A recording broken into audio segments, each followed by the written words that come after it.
안녕하세요. 우리건설 이야기입니다. 현장 개설 순서 오늘 두 번째 시간인데요.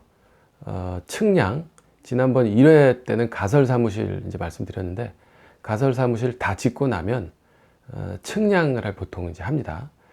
도면이나 각종 대장에 나오는 내 땅의 면적, 이게 이제 실제로 해당 위치에 그 면적만큼이 돼야 되는 거죠. 그러려면 정확히 경계선을 현 위치에 표시해 줄 수 있어야 되고, 이런 행위, 이걸 이제 측량이라고 합니다. 측량을 왜 하냐면, 내 땅이 예를 들어서 1cm만 넘어간다고 쳐도, 붙어 있는, 바로 이제 붙어 있는 그 땅, 그건 그만큼 줄어드는 거잖아요. 물론 반대의 경우도 마찬가지고요.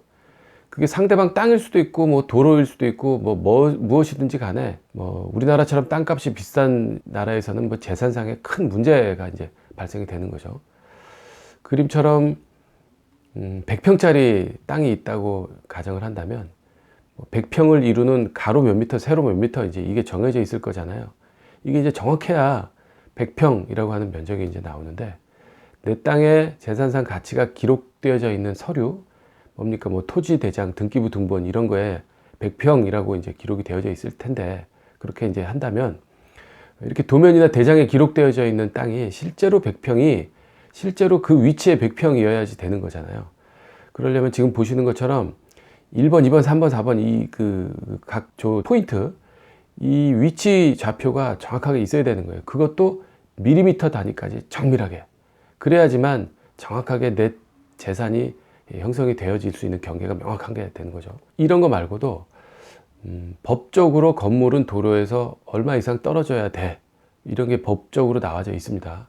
또는 옆에 있는 동에서 얼마 이상 떨어져야 돼, 이런 이 일조권, 사선 제한, 이런 명칭으로들 불려지는데, 일정한 거리만큼 이격되어져야 건물의 그림자에 가려서 채광이 안 되는 그런 일이 이제 줄어들게 되겠죠.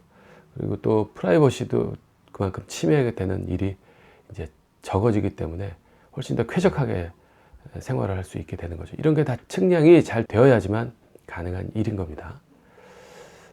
도면상의 이 지점이 실제로 바로 여기야 라고 위치점이 정확하려면 기준이 되는 점이 이제 있어야 됩니다. 그게 사진에서 보는 저 포인트인데, 이걸 도근점이라고 얘기합니다. 이 기준점의 좌표가 얼마야 라고 정해져 있으면 여기서 출발해서 어디를 가더라도 도면과 현장이 다른 문제는 발생하지 않게 되겠죠. 그런데 이제 얼마나 정확하게 가느냐, 이게 이제 관건이 되는 건데, 지금 한번 사진 보시면 요즘은 저렇게 이제 측량 기술자가 최첨단 장비를 이용을 해서 저렇게 레이저로 또는 광파로 정밀하게 측량을 하는 모습을 이제 자주 보실 수 있을 텐데, 보통 이제 한 사람은 저 기계에 눈을 대고 쳐다보고, 또 한 사람은 저 멀리 포인트를 찍어주고, 이런 역할을 합니다.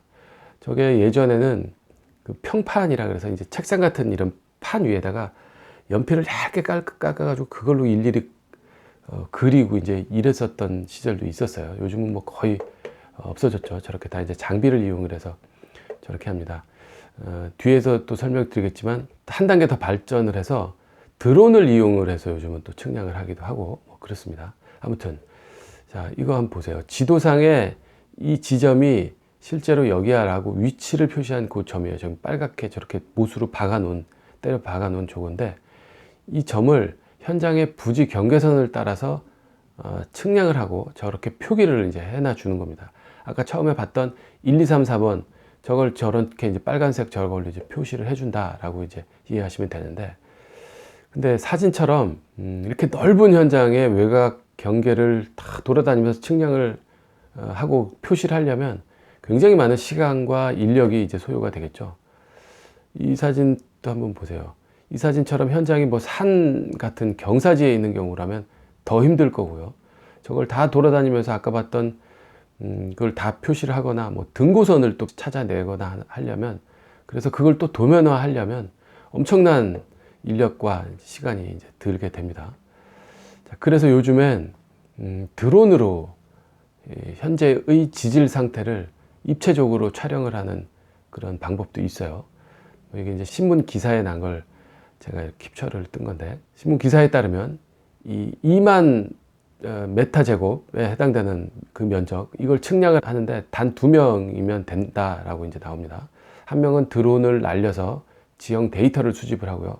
또 다른 한 명은 3차원 스캐너로 지지를 파악을 해서 등고선까지 다 이렇게 측량을 할 수 있는 그런 요즘 뭐 최첨단 장비인 거죠. 소요 시간은 2시간 정도 걸립니다.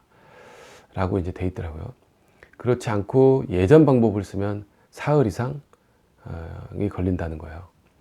근데 뭐 아직 저게 그렇게 많이 활성화된 것 같진 않습니다. 자, 아무튼. 그다음 지금 보시는 사진은 우리 현장의 현황 측량도라고 하는 도면인데, 경계선의 선형이 직선이 아니에요. 아까 보셨던 1, 2, 3, 4번 있었던 그 설명을 위한 자료처럼 뭐 내기퉁이가 딱 네모 반듯해서 직사각형의 지형 이런 거는 거의 뭐 없는 거죠.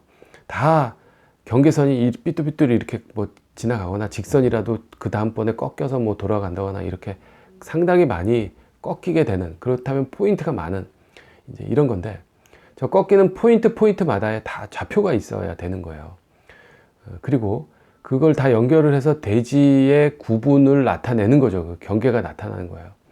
그런 선뿐만 아니라 도면을 자세히 보시면 뭐 원형 보전 구간이 어디서부터 어디까지야, 녹지공원이 어디야, 건축 한계선을 나타내는 선은 또 여기야, 비공원 경계선은 어디야, 뭐 이렇게 굉장히 복잡한 선이 많습니다. 이걸 다 측량해서 표기를 해주고 실제로 찍어줘야 되는 거예요. 이것뿐만이 아니에요. 등고선도 있고, 뭐 여기는 경사면이고 여긴 논이고, 보호수의 위치는 여기고, 이 부분에는 상수도 매놀이 있고, 한전 매놀이 있고, 통신 라인은 어디서부터 어디까지 가고, 가스 라인 매놀 뭐 등등이 다 표시를 그렇게 이제 해줘야 되는 겁니다. 되게 복잡한 상태죠. 그럼 이걸 어디다 써먹느냐? 지금 제가 보여드리는 이 사진은 건축 시공 과정 30일, 여기 이제 2번 골조공사에서 설명드렸던 사진인데, 인동거리 배치도라고 하는 도면의 명칭입니다. 이 인동거리 배치도에서 지금 저기 숫자가 50826이라고 써 있어요. 이 숫자가 뭐냐? 부지 경계선, 그러니까 대지의 경계선에서 건물의 이격거리는 50826이다. 50m 826mm 라는 표시예요. 밀리미터 단위까지 정확하게 이제 나와 있는 거예요. 이렇게 정밀하게 거리를 재서 시공을 하려면 정확한 측량이 기본이 돼야 된다 라는 말씀 오늘 끝으로 드리겠습니다. 자, 이제 측량을 했으니까 다음 시간에는 가설 담장 말씀 드릴 텐데, 내 땅의 경계선이 이제 나타난 거예요. 나타났으니까 이 경계선에 담장을 이제 설치를 해야 됩니다. 여긴 내 땅이야 라는 표시이기도 하지만, 현장에서 작업을 하다 보면 돌이 튈 수도 있고요. 먼지가 나는 걸 좀 막아줘야 되고요. 이런 여러 가지 이유로 반드시 가설 펜스는 이제 설치를 해야 됩니다. 다음 시간에 말씀드리도록 하겠습니다. 감사합니다.